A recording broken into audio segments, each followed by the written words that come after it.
Today I have Phil Octavien, who is the brains, the brawn, and everything that is Black Magic Culinary.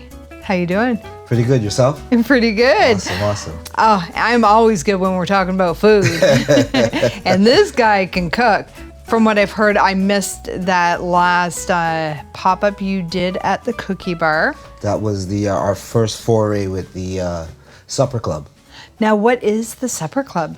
So basically, it's what I had saw something like that done in Toronto, where it's basically a surprise dinner, usually a special invite at a private location, invite only, and you make a menu that the people that are eating the menu don't know what the food is until it's served in front of them. Oh my goodness! And so I had this brainchild, and it was something I wanted to do, and. Spoke to Brent and Anna over at Cookie Bar, awesome people. Mm-hmm. And they were like, yeah, why not do it here? And so it became a thing. And how many have you done? Is it just been... So far, it's just the one. We want to, probably going to do one in another couple months or so. Just don't want to overwhelm it. Like, we want it to be a food experience. Mm-hmm. Something different that people really haven't experienced here in Windsor too often. Because it looked really, really good, and a lot of nice colors and different flavors. Oh, definitely. I was really trying to push the envelope in regards to my own comfort and giving people in Windsor something they haven't really had before. One of the dishes that was featured on the menu was a ube, which is a purple sweet potato, one of my new favorite vegetables. I've never heard of a purple sweet potato. Yeah, no, it's really great. It's a super earthy, along with it still has that sweetness, and just the color, super purple. I just wanted to give people something shocking but familiar at the same time. Yeah, that definitely would be shocking for sure. Purple potato. Hey, why not? Now, how long have you been cooking? I graduated. I'm terrible at math, which is why I cook. That's the joke I say every time someone asks me that question. You think I'd have it memorized by now. I was done school in 2009, so I've been cooking ever since. Oh, so that's quite a while. 16 years, yeah.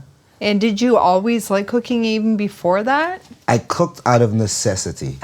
And it became, people were like, oh, you're actually good? You're good? I was like, oh. And then I used to work at a bank, and I would spend in between the customers, we had the internet on the computer, and I would just be looking up recipes. And then I started realizing that I like cooking more than I like this, and so decided to make it a career. And do you cook at home? Oh, all the time. Yeah? All the time. The cooking varies depending on who I'm cooking for.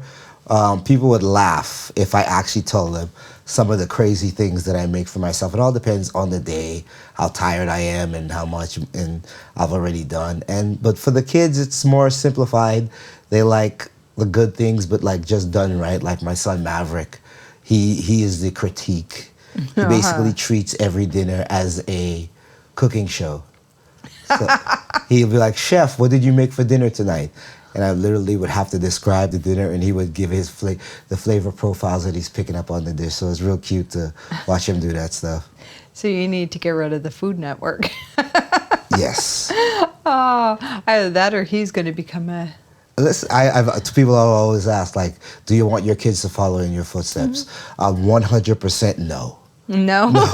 Cooking is a 1,000% labor of love that you have to, put your time in, earn the dues and whatnot. But I told my kids, whatever you want to do, we'll follow and follow you in whatever you choose to do. Now, what is Black Magic Culinary? Is it a restaurant? Is it catering? No, it's a little bit of everything. Yeah. So Black Magic Culinary Creations, the quick description, is a mobile to you catering company, private chef catering company, pop-ups and whatnot. And so COVID, it was just basically doing the pop-ups and everything like that. COVID happened and people wanted more of you couldn't really go out. So I decided, why not bring it to them? Mm-hmm. And so the in-home stuff really started, and it really took off from there and became a thing of its own. And so now, as many times as you would see me out in the public, that's as many times as I'm doing the private stuff. So I'll take photos, but I don't, of course, I'm in someone's home and I respect that, and I respect their privacy to what, you know. And so later on I'll post a few pictures of the food if I remember to take pictures of the food, because if You're busy. I'm busy. I get tunnel vision. Yeah. I'm very focused on the task at hand, and so sometimes if I go home, I was like, "Did you take any pictures?" I'm like, "Oh no," but they loved everything, so that's all that matters. I'm like that at an event, or even when being a photographer, going on vacation, and people are like, "Are you taking pictures?" It's like, no, I'm enjoying the experience, or I forgot. Exactly, you know, sometimes, but it's good to be like that you're in the moment, and that's what I try to do, that I'm here for these people, and so if I happen to remember to take a photo, awesome, and if I don't, oh well, you know.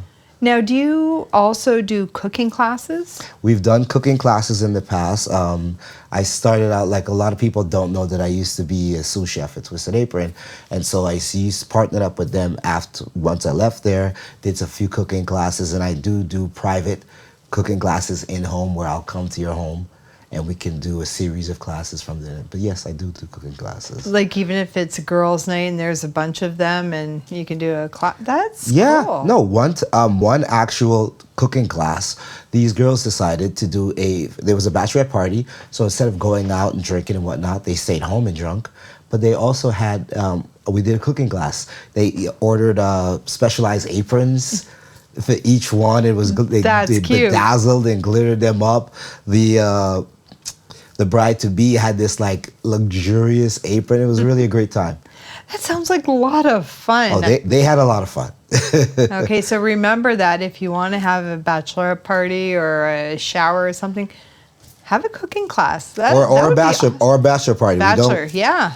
Guys can cook too now. This is true. This is true. Now, what is your favorite dish to make? Do you have one thing that's just your all-time favorite? For me, comfort food is where I go for. That's like after a long day, I just want something that's going to evoke the memories of when I didn't have responsibilities. I was living life carefree. So I always go to those. So I would probably say, like, you're going to laugh at this, some barbecue ribs, mashed potato, corn. Hey. Literally, something just simple like that is what goes for me. Hey, mine's hot dogs and crab dinner. Nothing better than comfort food. Oh, definitely. Whatever it is, as long as it just makes you happy, and why not? Oh, no, that's what it's all about. Yeah. It's one of the reasons I started this, where I wanted to make food more approachable. And even when it's just a simple comfort food, when I do my pop-ups at, say, the markets, like the night market coming up this Friday, I'll be there at the Walkerville Distillery District Night Market this Friday. That's awesome, because you weren't sure if you were going to be doing that the last time we talked. Yeah, no, my son's football schedule runs the house now. And so the football schedule is open that day, so I'll be there at the night market. Oh, that's great. So that is, this show will not have been there, but I'm going to be going there. It's this Friday. This will be a few weeks from then. Yeah. But do you know what the menu is going to be? Oh, yeah, for the most part. Yeah. We do keep, there's usually 3 stalwarts that stay on there. The Black Magic Jerk Chicken, the Black Magic Mac and Cheese, and then the bread pudding. And so the bread pudding varies. I know that the first one I'm going to rock with is I try to do ones I've never done before, but also the flavors that people are familiar with.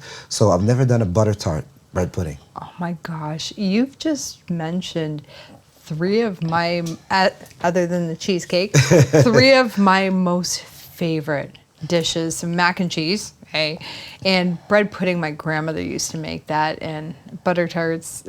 Oh, I can't wait. I'm definitely going to be there for sure. Oh, yeah. The jerk chicken, I try to keep it as authentic as possible, so it does have a good kick to it. I served it once. I did tame it down a little bit. And the guy was like, this gentleman had it, and he said, I thought it was going to be spicier. And ever since, I always tell that story because that's in the back of my mind that, okay, the jerk chicken has to be spicy because, after all, it is jerk chicken. And I have to be respectful to the namesake.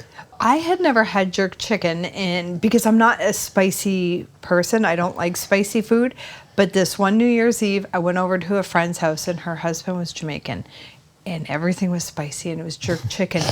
But I liked it. It was so good. It has such a wonderful flavor that you real forget depth of flavor. heat. What I try to do to offset that is I balance it out. I normally serve it with a pineapple slaw and a coconut red beans and rice. So the only actual heat in the dish is the jerk chicken itself. So if you eat it together, it kind of cools the rice and the slaw cools it down. Now that's exciting. I want to go now. Now, other than the Caribbean food, what other foods? Like, you have a wide variety? Basically, yes. So in regards to my background and in the restaurants that I've worked at, and then me pursuing the flavors that I like and cooking that way, I lean a little bit Asian, lean a little bit Southern, and then I just global inspirations of what's, different and new. And once I find new ingredients, one of my favorite things to do is to go to like ethnic stores or the ethnic aisle of stores and just peruse through and try to find new ingredients that I've never really tried before and see where I can go from there. Now, I know you also support local in your foods and seasonal dishes. Oh, absolutely. I try to highlight local and do it in a way that people may not have thought of and give people like dishes to go with them. In regards to the places like Robbie, gourmet sausage, Littlefoot Foods. I've worked in the past with Halo Heats and just we made a spicy ice cream. Yeah. Oh my goodness. And stuff like that. I've done a few flavors of sausages with Robbie, and then also with Littlefoot, we've done different collabs in regards to pierogies. Oh, nice. Yeah. So working on a few new collabs for this coming year. I'm gonna be a little hush hush, but okay. Keep your eyes open for some new Black Magic things in the near future. Now, you've also been on some TV shows. Yes, I have. I got bit by the TV bug. So you liked it? I absolutely loved it. Was it nerve-wracking? Was it scary? Was I ready to jump out of my skin? Absolutely, but I would have not changed a second of it because I've grown from those experiences. That's the best part, is that excitement when you're doing the show. Now we're talking about Fire Masters. You were on an episode of that. What did you cook? Oh, goodness. I tried to pay homage to my aunt. She raised me, my aunt, and then she started the whole cooking thing. There was no girls in the house, so she was like, well, you're going to learn either way. I was like, okay, so yeah. I did a pork dish with some grits and a marinade for the pork. I overdid it in regards to, I was a little bit too ambitious, but I stuck true to my guns. And the judges, they were... Yeah. They appreciated it? Yeah, you could say it like that. They were a bit harsh. The whole behind the scenes experience was just so great. Like there was a part where, so I think I was judged second on Fire Masters. So they got up to me, and then the first judge, he just ripped me a new one. Like I had overcooked the pork.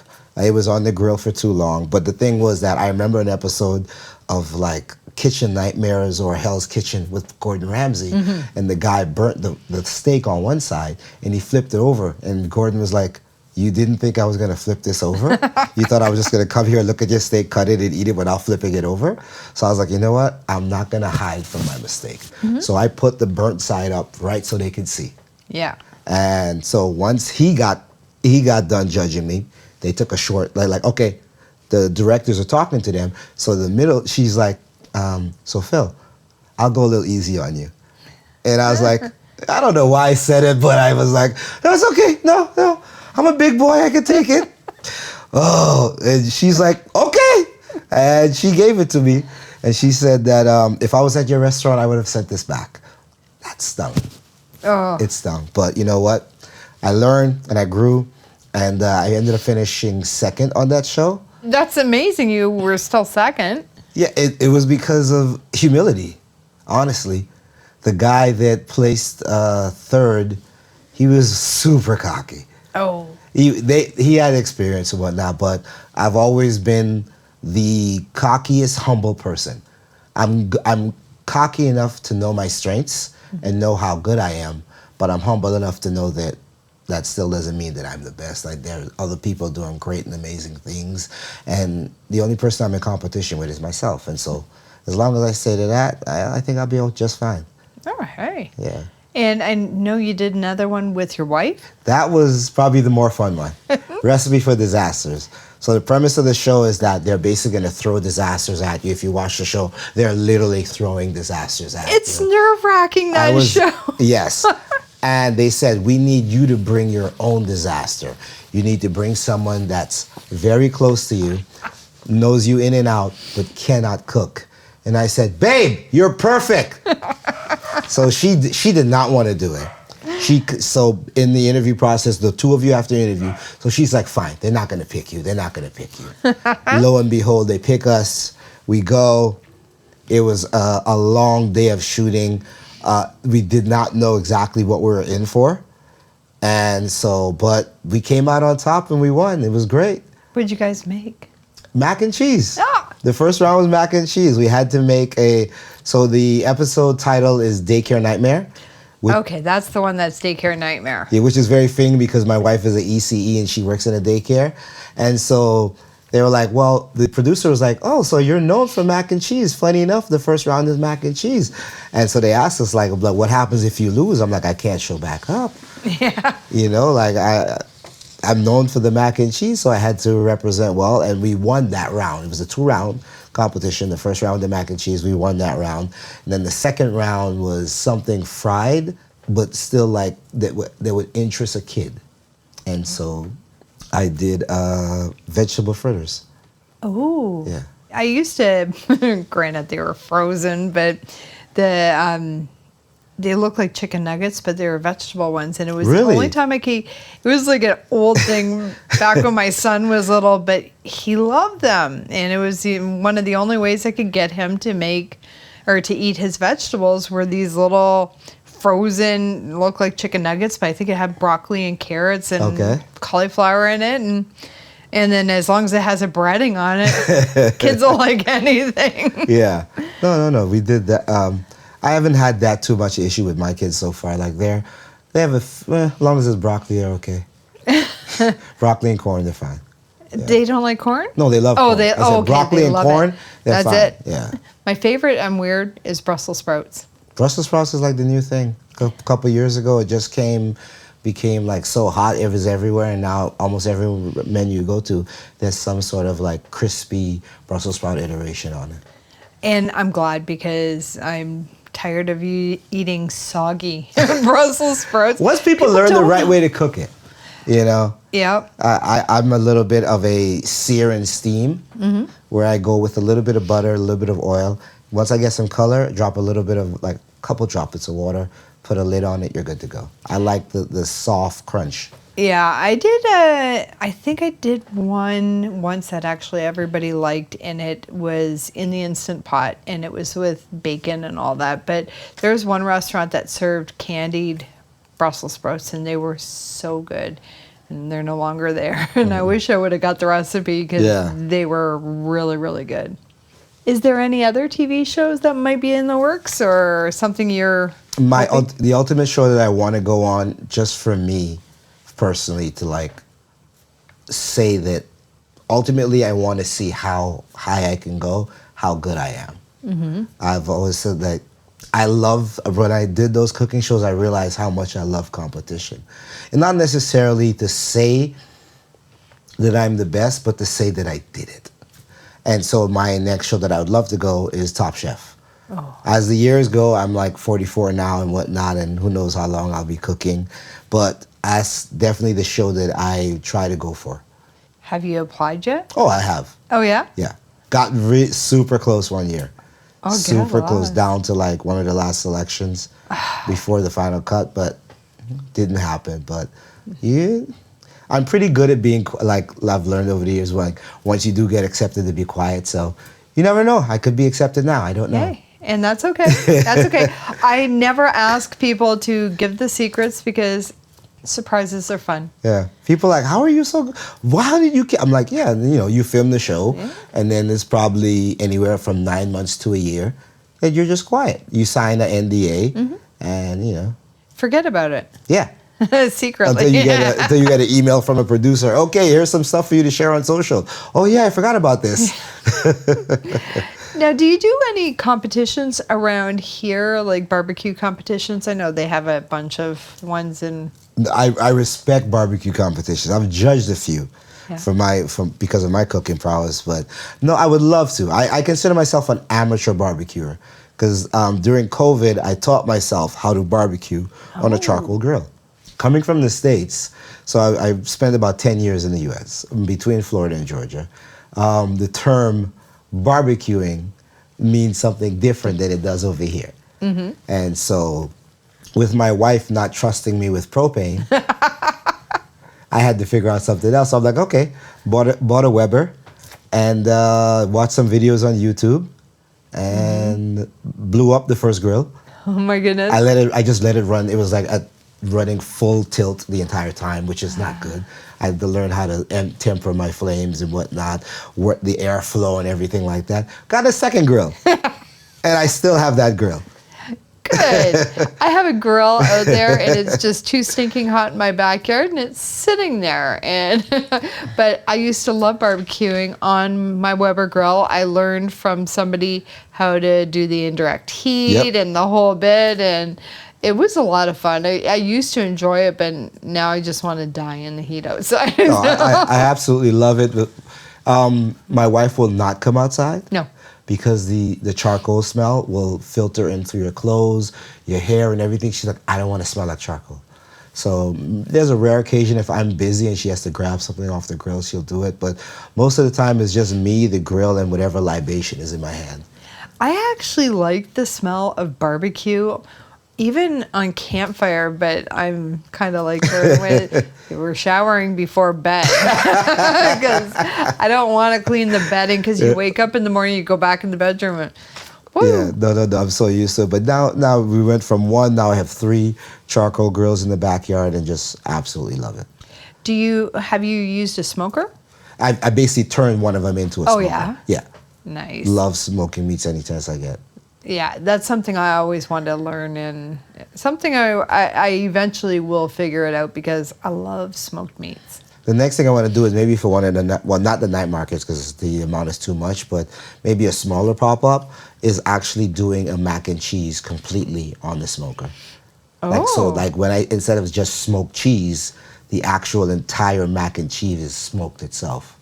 Oh, that sounds really, really good. And what meat do you put in that? I wouldn't put any meat. No, just as is? Just as is. I would simply just, like the indirect, just cook it there. But it'd probably have to be something smaller, not the big pans. So something smaller, more intimate.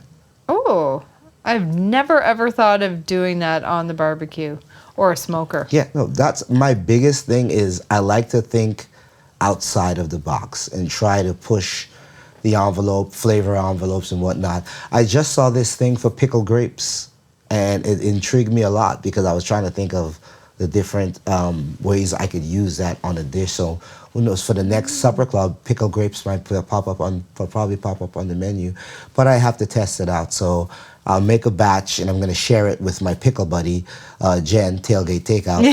I love Jen. Yeah.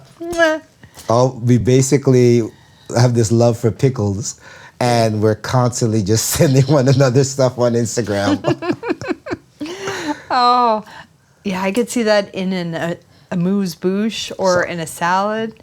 I just discovered pickled eggs. I'm not Jen, but I love pickled eggs. Oh yeah, I used to get them back when I lived in the States. It would be at the corner store, and on the counter they would have a jar of like the pickled red sausages, and then a jar of pickled egg.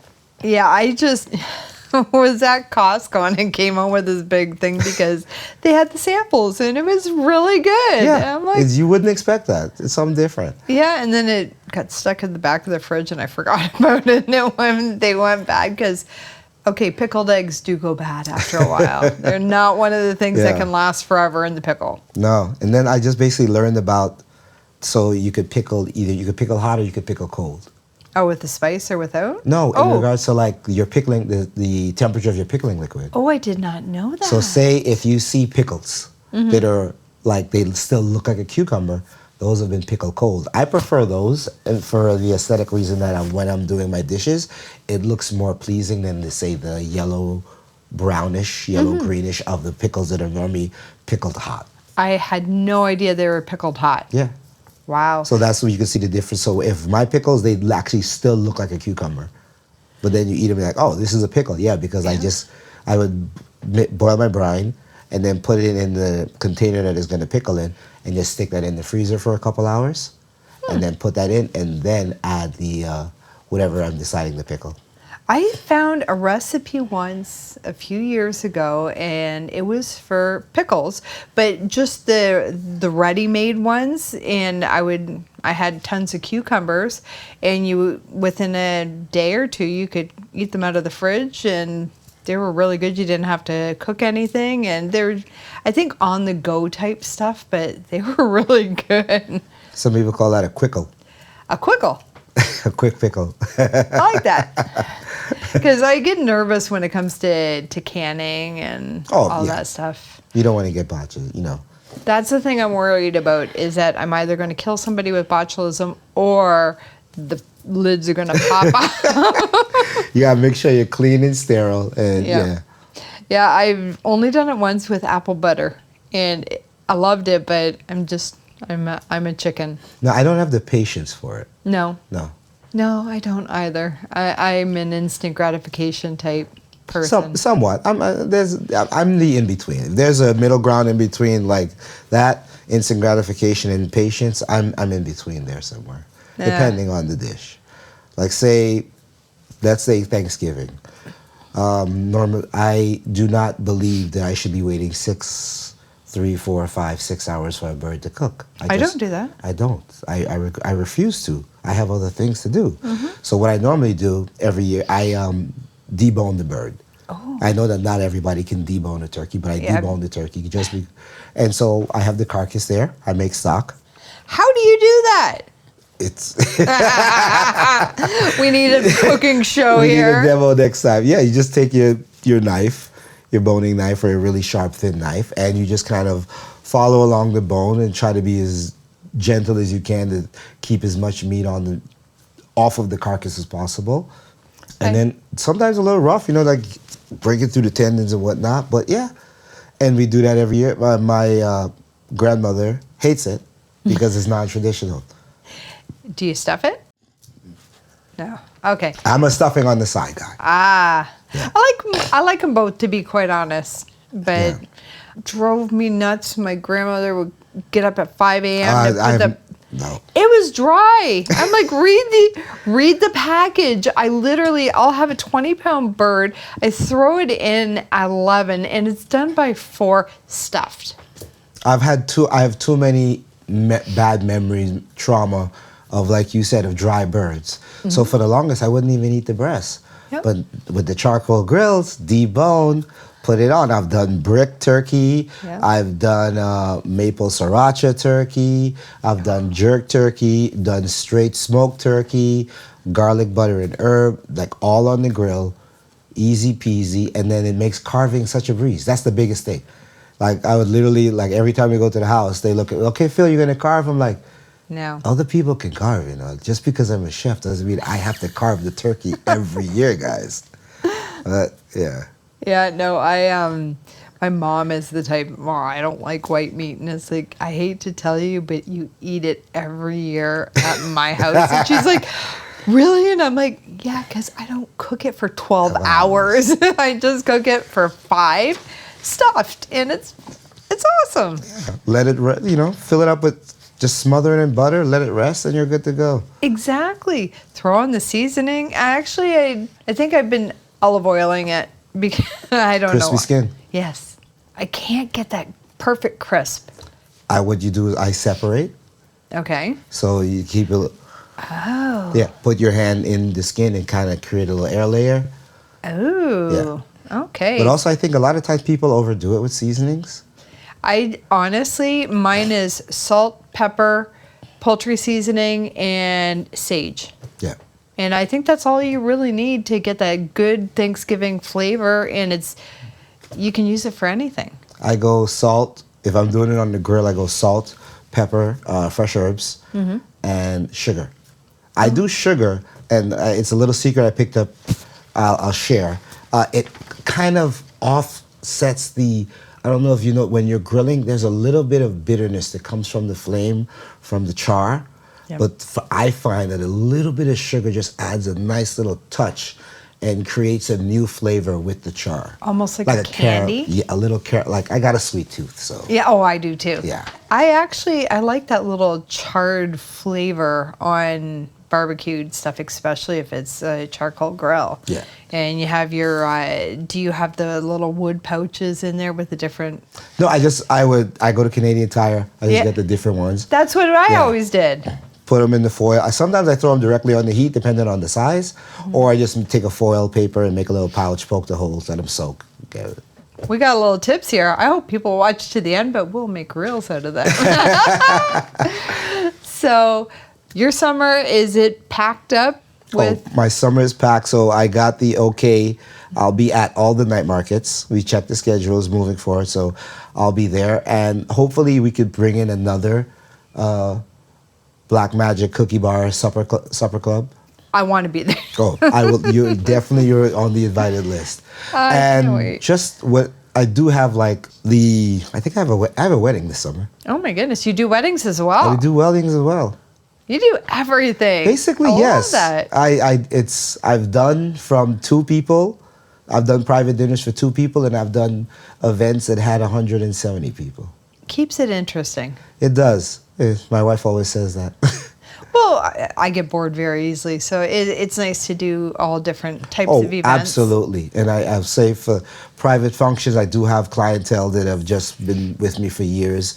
And so they are always like, they're booked in the calendar ahead. These dates, they may fluctuate in regards to my availability, but they're willing and accommodating. So once they call, I'm like, okay, they get bumped up the ladder. But the biggest thing for me is that I chose this because I wanted to have more flexibility with my life. The cooking industry is hard, and it's even harder on families. Oh, gosh, yeah. I remember when I first started, my son, I missed a lot of stuff.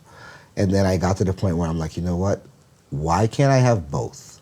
Why can't I cook and still be a dad and participate in things? And so that's when I decided to make the tough decision of leaving Twisted Apron. So I worked there, helped open it, but I decided that, you know what?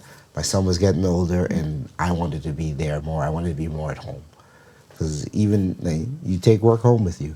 Oh, yeah. And so a lot of people don't know that I have a regular full-time job on top of being Black Magic. I did not know that either. And in fact, you probably did tell me, and I forgot because I'm old. Oh, it's okay. No, I work as a cook at a long-term care facility. So what I say is that job pays my bills. Black Magic feeds my soul. Oh, that's a nice thing. Yeah. So it allows me to be free and do what I want. So not to put anyone down or any other thing, my chef said, you have 3 ways you can cook. You can cook the food that people want you to cook. You can cook the food that you want to cook. Or you can cook the food that you are convincing the people that they want to eat. And so I've been blessed that I've been doing Black Magic. So if I've been at my job for 11 years now, and I started Black Magic almost a year afterwards out of boredom. My wife was tired of me coming home angry from the home because, I was tied up in regards to my creativity. And so as Mark Wahlberg said in The Other Guys, I'm a peacock, you gotta let me fly. Yeah. And so I hear you. She's like, why don't you just start your own catering company? You've been doing catering for all these other people, just do it for yourself. I was like, babe, that's a great idea. Yeah. I was like, what am I gonna call it? Duh, call it Black Magic. I can't call it that. That's risque. People are going to think I'm talking about something else. She's like, exactly. Yeah, get them talking. Exactly, yeah. So, but it allows me to be free and creative. So the menus that I do at the market, I change it every time. Is it more costly? Yeah. Is that more work? Yeah, but if I have to cook the same thing every day, I would die of boredom. and I would stop cooking. Well, and each time that people come back to your tent, your area, they're going to get a different meal, which is nice because then they can sample a little bit of everything that you do. Oh yeah, I try to keep it very inclusive as possible. I want everyone, like if you're a party of like 5 or 6 and you're out in the market, I want everyone to feel that they can grab a dish. So there's always a vegan dish on my menu. And this year I'm making it an effort to be gluten-free as possible. Oh. Yeah. Yeah, a lot of people are getting into the gluten-free and the vegan as part of their menu, which is really great for us people that have issues. Oh yeah, no, I look at those. I call them food lifestyle choices. Or I don't say dietary restrictions. I feel like it's a little bit negative, so I just say whatever your food lifestyle choices. I always looked at that as a challenge. I remember one time I did a 4-course vegan dinner, first time cooking vegan. That would be definitely. But I look at that in my eyes, just like, oh, wow, okay, that's awesome. It's just another challenge, another way to prove myself, and so that's a competition right there and there. I had a dinner that I did for these girls. It was a bachelorette out at Harrow, beautiful Airbnb. They had a scallop dish on there. They chose the scallop option. There was one vegan. I don't like the whole aspect of, if it's 5 people, these 4 people are eating one dish and you're the vegan, here's your salad. Yeah. Here's your ratatouille. Here's your phyllo with vegetables inside of it. No. So what I did was I recreated the scallop dish vegan. Wow. I don't want to out her, but they were like, the girls were tasting each other's plate. They're like, you can't tell that that's not vegan.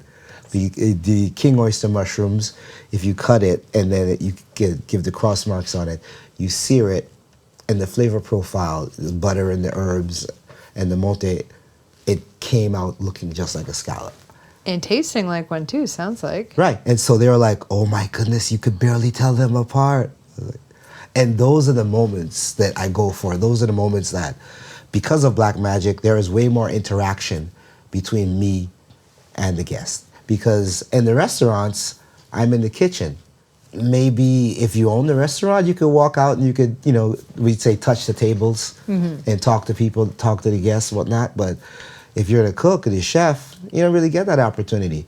But with Black Magic, I could see somebody, if they come to the night market, I could watch them walk over to their seat. They eat, their eyes widen up, they like touch someone like this. Hey, try this. You gotta try this. Or they're walking back out and they're like, your food, your mac, is. And that's what it's there for. Yeah. People always like, how do you say thank you to a chef? Show me an empty plate. You show me an empty plate, I know that the meal was enjoyed. And that's gratitude enough for me. I love it.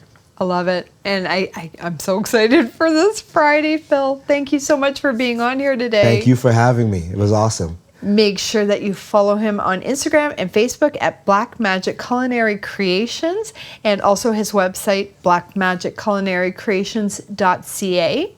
And if you're in the Windsor, Essex County area, get down here to the markets, get him to cater any of your meals, any of your events. And from 2 people to 150. There you go. Weddings or just intimate dinners. My name is Tracy, and thank you for joining me for another episode of YQG and Bloom. Make sure to like, follow, and subscribe, and I will see you soon.